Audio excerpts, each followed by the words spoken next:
अस्सलाम वालेकुम माइटो फैमिली। आज आपके साथ शेयर कर रहे हैं ईद का व्लॉग। बहुत लेट हो गया है मगर आज मेरी नज़रों से ये वीडियो गुजर रही थी तो मैंने कहा इसका वॉइस ओवर करके मैं इसको अपलोड कर देती हूँ। तो सुबह हम उठे और हम अपनी मस्जिद चले गए जहाँ पे हमने नमाज ईद अदा की। इसके बाद हम अपनी फ्रेंड के पास चले गए थे जिन्होंने हमको सुबह ब्रंच पे इनवाइट किया था। एक्चुअली उन्होंने ओपन हाउस रखा था और ओपन हाउस में आप पीपल को इनवाइट करते हैं और आप टाइम बता देते हैं। फॉर एग्ज़ाम्पल आप 8 से लेके 3 बजे तक ये ओपन हाउस का टाइम है, तो आपको जो भी टाइम सूटेबल लग रहा है तो आप उसमें जाइए अपने हिसाब से और इन्जॉय करके आइए। तो हम जी नमाज़ पढ़ के यहाँ पे चले गए थे, वो इस वजह से क्योंकि बकरीद का टाइम था और आपको पता है कि बकरीद जो है वो कितनी मसरूफ़ गुज़रती है। पाकिस्तान में तो आपको पता है कि कितनी मज़ेदार सी ईद होती है। 3 दिन लगता है कि वाकई हम ईद मना रहे हैं, मगर यहाँ पे ऐसा होता है कि एक दिन ही मिलता है आपको। अगर वो वीकडेज़ में आ रहा है तो आपने ऑफ़ लेना है और उसी दिन आपने एंजॉय करना है। तो जी हम यहाँ पे अपनी फ्रेंड के पास आ गए थे। माशाल्लाह माशाल्लाह इन्होंने इतना ज़्यादा खाना बनाया था।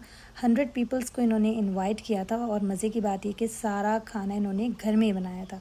तो चलिए मेन्यू बताते हैं क्या था। सबसे पहले आपने भी देखी चिकन बिरयानी और अब ये पॉट मुलाहिज़ा फरमाइए, बहुत ही ज़बरदस्त और कारामत सा पॉट है ये।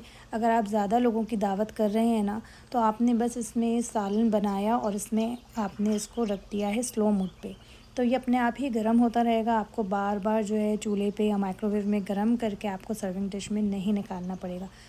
तो ये बहुत ही मज़ेदार सी इन्होंने निहारी बनाई थी। नेक्स्ट डिश थी जी दम का कीमा, और दम का कीमा था और काफ़ी सारी चीज़ें थी। और पता है आपको कि जब आप इतनी सारी चीज़ें इतने लोगों को बुलाते हैं और आपको हर चीज़ का ख़याल रखना पड़ता है कि हर खाना जो आप सर्व कर रहे हैं वो गर्मा गर्म हो। अगर ठंडा खाना आपने सर्व किया तो फिर वो मज़ा नहीं आएगा, यानी कि इतनी सारी मेहनत करके आप पकाते हैं और जब सर्विंग का टाइम होता है चीज़ ठंडी हो जाए। साथ में था लैम्ब रोस्ट किया हुआ, ये आप देख रहे हैं आलू की तरकारी, और ये जो है छोलों की तरकारी। यानी कि हलवा पूरी खाने का मूड हो तो हलवा पूरी अवेलेबल है, निहारी खाने का मूड हो तो वो है, चिकन बिरयानी है। और ये जो टेबल था ये तो बच्चों का फेवरेट टेबल था। अगर आपके साथ बच्चे हों और छोटे हों तो ये जो है सालन रोटी को तो इतना एंजॉय नहीं करते हैं। उनको तो सब अट्रैक्टिव लगता है कि कुकीज़ हों और डोनट्स हों और स्वीट्स हों, तो यही बच्चों को ज़्यादा अट्रैक्टिव लगता है। तो यहाँ पे काफ़ी सारी चीज़ें थीं, छोटे से समोसे थे, वो बहुत ही अच्छे लगते हैं क्योंकि बाइट साइज़ के होते हैं ना, तो सर्विंग में भी आसानी होती है, लेने वाले को भी आसानी होती है। तो इस तरीके से जब आप कोई बड़ी दावत रखें ना तो आपने बहुत ज़्यादा खाना नहीं बनाना है, आपने डिशेस ज़्यादा रखनी होती हैं और आपने जो है सर्विंग आपने आना चाहिए आपको कि आप इसको किस तरह सर्व कर रहे हैं। तो यहाँ पे हम अपनी प्लेट बना रहे थे और भी हमारी फ्रेंड्स आ रही थी और जॉइन कर रही थी। चूँकि हमने पहली नमाज़ पढ़ के आ गए थे तो हम पहले आ गए थे। और इसके बाद आपको पता है कि जेंट्स को जो है क़ुरबानी की तरफ ज़रा ज़्यादा फोकस होता है। और यहाँ पे तो आपको पता है जैसे मैंने पहले बताया 3 दिन की तो ईद होती नहीं है। नेक्स्ट डे से आपने जो है दोबारा से जॉबों पे जाना होता है, स्कूलों को जाना होता है। मगर ये जो ईद है शुक्र कि गर्मियों की छुट्टियों में आई है तो स्कूल के बच्चों को इतना ज़्यादा इसमें प्रॉब्लम नहीं है। मगर जिनके बच्चे छोटे नहीं हैं और स्कूल गोइंग नहीं है तो ये एक नॉर्मल डे ही है हमारे लिए। यहाँ पे जो है बहुत मज़ेदार से इन्होंने मैक्सिकन एग एंड बीफ के जो है टोटियाज़ दिए थे, तो ये बहुत मज़ेदार थे और गर्म। आप देख रहे हैं भाप कितनी निकल रही है। तो सर्विंग का इतने पीपल को बुला के बड़े दिल की बात होती है कि आप इतने पीपल को बुला रहे हैं और उनको गर्मा गर्म आप सर्व कर रहे हैं। ऐसी दावतों में जाने से सबसे अच्छा फ़ायदा तो ये होता है कि नेक्स्ट टाइम अगर आपने अपने घर में पार्टी रखनी है तो आपको आइडियाज़ मिल जाते हैं कि आपने कौन कौन सी डिशेज़ रखनी है। तो सबसे पहले तो इस चीज़ का ख़याल रखें कि जिन लोगों को आप दावत पे बुला रहे हैं उनको क्या क्या पसंद है, तो इस हिसाब से आपने मेन्यू को रेडी करना पड़ता है। तो यहाँ से जी अब हम निकल चुके हैं और बस यहाँ पे जेंट्स को जाने की जल्दी होती है क़ुरबानी के लिए। और अभी तो हमारा दिन शुरू हुआ था। अब यहाँ पे जो है बॉयज़ गए हुए थे क़ुरबानी के लिए। ये फार्म हाउस हमारे घर से तकरीबन 1 डेढ़ घंटे की ड्राइव पे था और आज के दिन तो बहुत ज़्यादा गर्मी हो रही थी और बस ये है कि यहाँ पे रश भी काफ़ी था। बस मैंने लोगों से रिक्वेस्ट की कि मेरे लिए थोड़े से क्लिप्स लेके आ जाइएगा। तो यहाँ पे देखिए बकरे कितने प्यारे प्यारे से लग रहे हैं। अगर आपके बॉयज़ एंजॉय करते हैं तो ये क़ुरबानी का इंतज़ार करते हैं, अगर बॉयज़ को पसंद नहीं है तो फिर ये घर में ही बैठे रहते हैं। तो यहाँ पे देखिए अब हम सब चीज़ों से फ़ारिग हुए, हमने गोश्त को समेटा और बस शाम में हमें इनवाइट थे 7 o'clock की दावत पे और हम यहाँ पे बहुत ही लेट हो गए थे।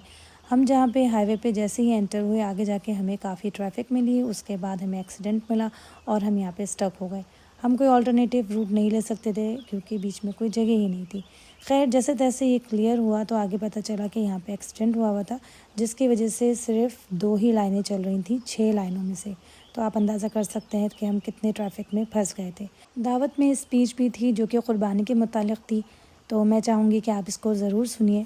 I just recited were from Surah Safat, when Allah subhanahu wa ta'ala says, "I reached the age to work with Ibrahim alayhi salam and find Ismail alayhi salam. In a dream that I must sacrifice you."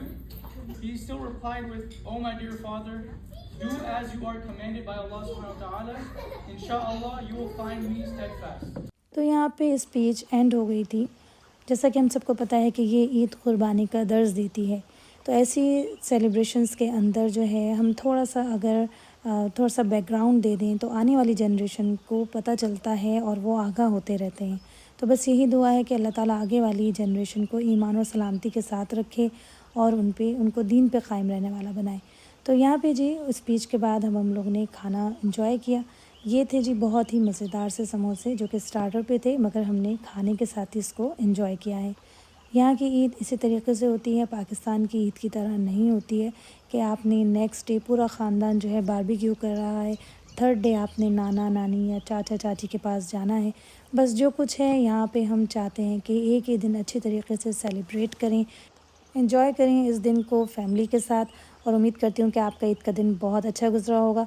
हमारा ईद का दिन यहाँ पे अख्तिताम पज़ीर हुआ है और अब हम घर की जानिब रवा दवा हैं। इंशाल्लाह आपसे नेक्स्ट वीडियो में किसी अच्छे से व्लॉग में मिलेंगे।